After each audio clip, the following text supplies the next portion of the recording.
राधे राधे. तर सकाळची छान अशी सुरुवात नेहमीप्रमाणे आपल्या देवपूजेपासनं आणि कधीचा तुमच्याबरोबर असा मिनी ब्लॉग मी शेअरच केला नव्हता. आता असा म्हणजे कसा आता साडीचा तुमच्याबरोबर मी एक ब्लॉग शेअर केलेला आहे, तर तुम्ही नक्की जाऊन बघा. ह्या व्हिडिओ खालीच मी त्याची लिंक दिलेली असेल. आणि देवपूजा केल्यावर खरंच खूप भारी वाटतं.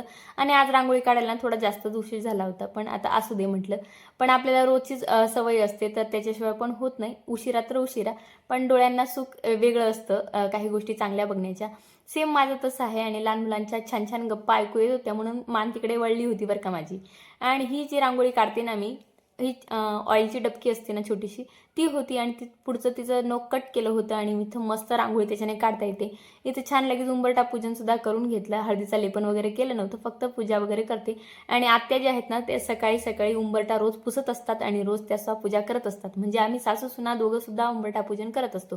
इकडे उंबरठा पूजन वगैरे झालं. आणि हो, तुम्हाला ओवाळताना थोडं उलटं वाटू शकतं, कारण समोरून कॅमेरा चालू आहे. आणि आज माझ्याकडे ना फुलांचा थोडा दुष्काळ होता, म्हणून आर्टिफिशियल फुलांचा इकडे वापर केला. आणि तरीसुद्धा एखाद्या वेळेस चालतंय म्हटलं, पण सवय मोडायला नको. इकडे सगळ्या गोष्टी तर मी व्यवस्थित करून ठेवल्या होत्या, पण मध्येच लाईटसुद्धा गेली. मग म्हटलं आता जाऊ दे, जे आहे ते चालू देऊ. आणि थोडा वेळ शांत बसली आणि मग लगेच शेव पडायला घेतली. लाईटसुद्धा आली. मग म्हटलं चला बरं झालं, आता लाईटसुद्धा आली. आणि माझा साडीचा हॉल नक्की बघा, तुम्हाला आवडला तर तेच ना मला कमेंट करून नक्की सांगा.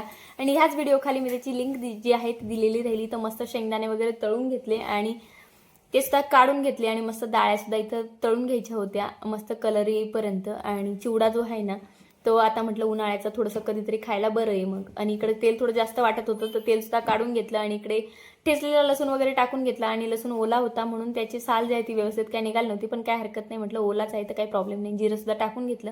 आणि कढीपत्ता देखील इकडे टाकून घेतला. कढीपत्त्याशिवाय जो आहे तो अपूर्ण आहे. आणि इकडे खोबरं काही टाकलं नव्हतं. तुम्हाला वाटत असेल की खोबरं मिसिंग आहे, तर का मिसिंग आहे ते पण सांगते.